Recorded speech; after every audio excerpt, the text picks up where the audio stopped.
कारगिल के युद्ध में उनकी पहली पोस्टिंग थी। 4 साल शादी को हुए थे, 5 साल की नौकरी फौज में कर पाए थे और उन्होंने देश के लिए अपना सर्वस्व न्यौछावर कर दिया।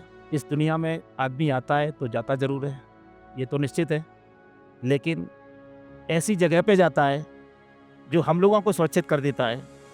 उसकी शहादत को और उसके परिवार को मैं कोटि-कोटि नमन और प्रणाम करता हूँ। दोस्तों, इस वक्त हम लोग कारगिल युद्ध स्मारक के एक बहुत ही महत्वपूर्ण स्थल पर खड़े हैं। ये जो आप मेरे आसपास देख सकते हैं, ये गुलाबी बलुआ पत्थर कोई आम आम पत्थर नहीं, बल्कि ये कारगिल युद्ध में शहीद हुए उन जवानों की स्मृतियां हैं। और वहीं पे टहलते हुए मुझे आप आप जी, बताएंगे। मेरा नाम भानु प्रकाश। मैं शहीद सिपाही सतीश चंद्र बघेल की फैमिली से हूँ। 508 में वो तैनात थे। कारगिल के युद्ध में उनकी पहली पोस्टिंग थी और पहली पोस्टिंग ही उनको कारगिल मिली। 4 साल शादी को हुए थे, 5 साल की नौकरी फौज में कर पाए थे और उन्होंने देश के लिए अपना सर्वस्व न्यौछावर कर दिया। उस परिवार के केयरटेकर के रूप में पिछले 26 साल से मैं उस परिवार की पूरी केयरटेकिंग कर रहा हूँ, एज़ ए गवर्नमेंट सर्वेंट की तरह से। और आज तक उस परिवार की आँखों में मैंने किसी कमी के आँसू नहीं देखे। देश के लिए जो शहीद हुए,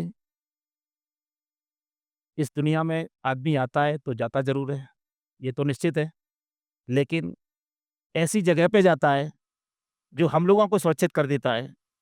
उसकी शहादत को और उसके परिवार को मैं कोटि-कोटि नमन और प्रणाम करता हूँ। आपको अपने भाई की वीरता या बलिदान के ऐसे कुछ किस्से या कुछ याद है आपको उनकी? जी। वो आरओपी ड्यूटी में तैनात थे। टाइगर हिल की रेकी के लिए उनके पास मैसेज आया और उन्होंने गाड़ी निकाली। उसमें 10 जवान और थे, 2 जेसीओ, 8 सिपाही। ये गाड़ी को ड्राइव कर रहे थे। असिस्टेंट ड्राइवर बगल से बैठा था। टाइगर हिल के पास जब पहुँचे, तो वहाँ पे पाकिस्तानी आतंकियों ने या पाकिस्तानी सेना ने, आतंकी नहीं कहूँगा, पाकिस्तान की सेना ही थी, एंटी माइन लगा रखी थी, जिसको फ़ौज की भाषा में आईईडी बोलते हैं। जैसे ही वो रेकी करने के लिए वहाँ पहुँचे, तो आईईडी ब्लास्ट हुआ और उसमें स्पॉट पे ही 7 जवान, 2 जेसीओ और 5 जवान स्पॉट पे ही शहीद हो गए। बाकी के जवान इतने इंजर्ड हुए कि उनका श्रीनगर बेस हॉस्पिटल में 2 महीने ट्रीटमेंट चला।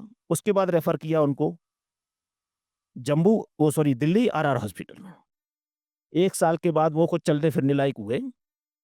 लेकिन इतनी बड़ी एक दिन में शहादत उन परिवारों पे क्या बीती होगी, जब उन परिवारों के पास उनके शव या सूचना पहुंची होगी।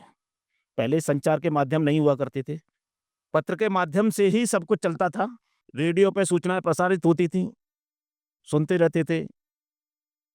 दुख भी बहुत होता था, लेकिन साथ में गर्व भी बहुत होता था। दुख का कारण ये था कि हमारा भी अपना कोई भाई, किसी बेटी का पिता, किसी माँ का सपूत, किसी बहन का भाई इन दुर्गम पहाड़ियों में युद्ध के बीच में लड़ रहा है। क्या पता वापस आए कि नहीं आए। उस समय कैसा माहौल था घर में जब आपको पता चला आपके भाई जो हैं वो कारगिल युद्ध में लड़ रहे हैं? चूल्हे नहीं जलते थे, रोटियां नहीं खाई जाती थी। हर बार ऐसा लगता था कि कोई ऐसी खबर ना आ जाए जिससे हमारा जिंदगी का सब कुछ लुट जाए। किसी से बोलना नहीं होता था, कहीं जाना नहीं होता था। सिर्फ और सिर्फ एक ही चीज ध्यान में होती थी कि वहां पे क्या हो रहा है। टीवी के बहुत सारे माध्यम नहीं थे, अखबार और रेडियो पे समाचार। जब इनकी शहादत हुई, तो शहादत की खबर क्षेत्रीय थाने के माध्यम से घर पे पहुंची। इनकी पत्नी अपने मायके थी, उनको बुलवाया गया। बड़ा दुख भरा माहौल था। 18 जून 99 को सुबह 5:30 बजे आईईडी ब्लास्ट हुआ। और उसी में उनका देहांत हुआ। उन्होंने कुछ पत्र लिखा हो और आपको कुछ याद हो उस पत्र की कुछ बातें हैं? बहुत सारे पत्र लिखे थे, पत्र सुरक्षित रखे हुए हैं, उनकी यादों के रूप में, उन्हीं को पढ़ लेते हैं। कुछ ऐसी एक बात जो आप हमारे दर्शकों को भी बताना चाहेंगे और वो याद भी करना चाहें? मैं आपके चैनल के माध्यम से दर्शकों को बताना चाहूँगा, हर घर से एक जवान सेना में होना चाहिए, जिससे पूरा देश सुरक्षित हो। देखिए, शहादत पर दुःख तो होता है, दुःख के भी आँसू होते हैं, लेकिन आज मैं इस कारगिल विजय दिवस पर आया हूँ। मेरे भी आँसू आए हैं, लेकिन वो दुःख के नहीं, अब गर्व के आँसू हैं और बड़ा खुशी का माहौल मिलता है। सेना के अफ़सर, सेना के जवान हम लोगों का इस तरीके से वेलकम कर रहे हैं, जैसे हमको लगता है कि हम अपने व्यक्तिगत परिवार और जो शहीद हुए सतीश चंद्र, एज ए भाई के तरीके से यहाँ पे सब लोग हमें सपोर्ट कर रहे हैं। मैं आपके चैनल के माध्यम से 8 माउंटेन डिवीज़न के जेसीओ साहब को कोटि-कोटि धन्यवाद और बधाई दूँगा कि पिछले 2 महीने से उन्होंने इस तरीके की प्रिपरेशन की कि अपनी तरफ से 4-4 जवानों को प्रत्येक शहीद परिवार के घर पे भेजा और उनका हालचाल जाना, उनका फीडबैक लिया और अपनी तरफ से बताया कि आपको हमारे साहब ने निमंत्रण पत्र दिया है, इसे आप स्वीकार करें और आने का प्रयास करें। इतना अच्छा सेना की तरफ से करना हमारे लिए और सभी शहीद परिवार के परिजनों के लिए बहुत सम्मान की बात है और गर्व की बात।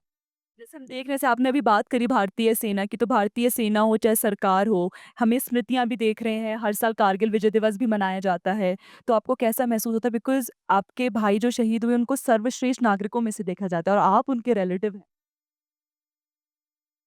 देखिए, सेंट्रल गवर्नमेंट की बात करें या स्टेट गवर्नमेंट की बात करें, सेंट्रल गवर्नमेंट की तरफ से तो मुझे लगता है कि जितने भी शहीद परिवार हैं, सबको रेगुलर सुविधाएँ दी हैं, जो वादा किए थे और कुछ सुविधाएँ अगर किसी की छूट भी जाती हैं, तो उनको हमारे फ़ौज के अफ़सर वो चाहे यूनिट के माध्यम से हों या जीसीओ साहब के माध्यम से हों या फिर डिफेंस के माध्यम से हमारे सेना अध्यक्ष, जिसको थल सेना अध्यक्ष बोलेंगे, उनके माध्यम से हों, तो सेंट्रल की समस्याओं का समाधान मोर देन 90% हो जाता है जवानों का, शहीद जवानों के परिवारों का। लेकिन अगर हम राज्य की बात करें, तो राज्य की तरफ से वादे तो बहुत किए गए, लेकिन मुझे नहीं लगता है कि 20% से ज़्यादा शहीद परिवारों के साथ वो वादे पूरे किए होंगे। शहादत के टाइम बहुत बड़े-बड़े वादे किए गए, स्टेट के मंत्री भी आए और हर तरीके का आश्वासन दिया गया परिवार से कि हम आपके साथ हैं। लेकिन धीरे-धीरे जैसे यादें पुरानी होती गईं, लोग छूटते गए और अपनी ज़िम्मेदारियों से भागते गए। मैं आपके चैनल के माध्यम से एक संदेश देना चाहूँगा हर राज्य के अ, मुख्यमंत्री महोदय को, उनका दायित्व बनता है, देश में जितने भी शहीद परिवार हैं, किसी न किसी एक दिन निश्चित करें साल में और प्रशासनिक अधिकारी को उनके परिवार के पास भेजें, उनसे उनकी समस्याएँ पूछें और उनका निदान करें। आप इस चैनल के माध्यम से बात को पहुँचाएँ, आपकी बड़ी मेहरबानी होगी। बिल्कुल, बिल्कुल सर। सर, एक आखिरी सवाल मैं आपसे पूछना चाहूँगी। आपको दिल खोल के सवाल जवाब दूँगा और सारे सटीक जवाब। मैंने बिल्कुल देश नहीं की आप बहुत सेवा की है। अच्छा, आप भी आर्मी में थे? नहीं, मैं डिफेंस में नहीं हूँ, मैं सिविल में हूँ। लेकिन सिविल के बाद भी मुझे इन परिवारों से ऐसा नहीं व्यक्तिगत मैं इसी परिवार से जुड़ा हूँ। मैं और भी मेरे आस-पड़ोस में 10-20 परिवार हैं, किसी को भी किसी तरीके की अगर समस्या होती है और मुझसे वो सलाह माँगते हैं, तो मैं आधी रात उनके लिए तत्पर रहता हूँ। तो मैं आपसे ये पूछना चाह रही थी कि कारगिल युद्ध हो और अब हम देख रहे हैं ऑपरेशन सिंदूर, तो आपको क्या लगता है तब में और अब में सैन्य शक्ति कितनी संगठित हुई है? कारगिल युद्ध जो पाकिस्तान ने लड़ा था, वो चाइना और अमेरिका के सहारे लड़ा था। उस टाइम हमारी इंडिया में स्वदेशी तकनीक नहीं थी। उसके बाद भी उसने कई युद्ध लड़े, लेकिन हम जब स्वदेशी तकनीक नहीं थी, विदेशी नीतियों पर निर्भर थे, तब भी युद्ध जीते। और अब तो हम खुद अपनी तकनीकी पे निर्भर हो गए हैं। तो अब तो पाकिस्तान ऑपरेशन सिंदूर की सोच के उसने जो प्लान किया, उसको 10 साल तक याद रखेगा, उसके बाद कहीं घुटनों पे आ पाएगा, खड़ा भी नहीं हो पाएगा। क्योंकि उसे पता चल गया है कि हमारे देश के आदरणीय प्रधानमंत्री श्री नरेंद्र मोदी जी और देश की प्रथम नागरिक आदरणीय श्रीमती द्रौपदी मुर्मू जी राष्ट्रपति, देश में रक्षा प्रणाली को इतना इतना हाईटेक कर दिया है, इतना हाईटेक कर दिया है कि पाकिस्तान क्या, ये छोटे-मोटे देश तो हमारे देश की सीमाओं की तरफ अब झाँकने में भी सोचेंगे। अ, आक्रमण करने की तो बात उनके दिमाग से निकल ही गई है। अभी ऑपरेशन सिंदूर में थोड़ी-सी विदेशी ताकतों की वजह से पाकिस्तान ने नाक रगड़ के और घुटने टेक के कंप्रोमाइज़ कर लिया। और कंप्रोमाइज़ करने के बाद हमारी सेना को आदेश किया गया, वो उच्च पदस्थ लोगों की बातें हैं। अगर 2 दिन का और समय मिल जाता, तो शायद ये मुज़फ़्फ़राबाद हमारे पास होता और हम उसमें आज बाइट दे रहे होते।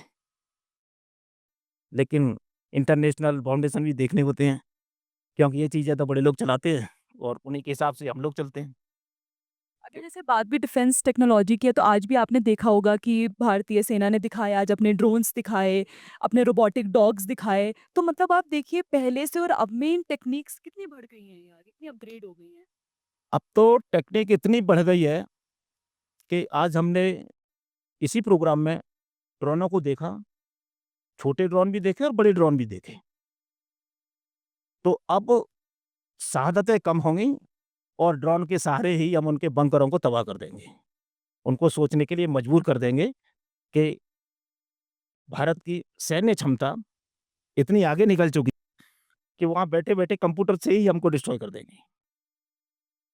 और पहले हम विदेशों से हथियार खरीदते थे, आज भी ज़रूरत होती है तो खरीदते हैं। लेकिन बड़े गर्व की बात है कि आज हमारा देश अपने स्वदेशी हथियार विदेशों को दे रहा है और वो भी बेटिंग। कानपुर में, अमेठी में हथियार कुछ बने हैं, नाम याद नहीं है मुझे, शायद हवेंजर बनी है। हाँ, तो वहाँ विदेशी बेटिंग में आपको 1 साल के बाद मिलेगा। कितनी तरक्की की है हमारे देश ने और हमारी सेना के जवानों ने और हमारे ऑर्डिनेंस इक्विपमेंटों ने, कि हमसे अब जब हम विदेशों से खरीदते थे, उधार लेते थे, कर्जा लेते थे, आज हम उनके पैसे एडवांस में ले रहे हैं और उनको वेटिंग में रख रहे हैं। तो इससे ज़्यादा तरक्की और क्या हो सकती है, और आगे तरक्की करेंगे। बिल्कुल। एक मैसेज जो आप आगे आने वाली यूथ के लिए देना चाहेंगे? यूथ के लिए तो मेरा बहुत अच्छा मैसेज है, अगर यूथ के पेरेंट उनको सुधारना चाहें तो मोबाइल से दोस्ती खत्म करके आज की अपनी फिजिकल समय से उठना, समय से सोना और शिक्षा पे ध्यान देना। लेकिन यूथ का कल्चर धीरे-धीरे बिगड़ता जा रहा है।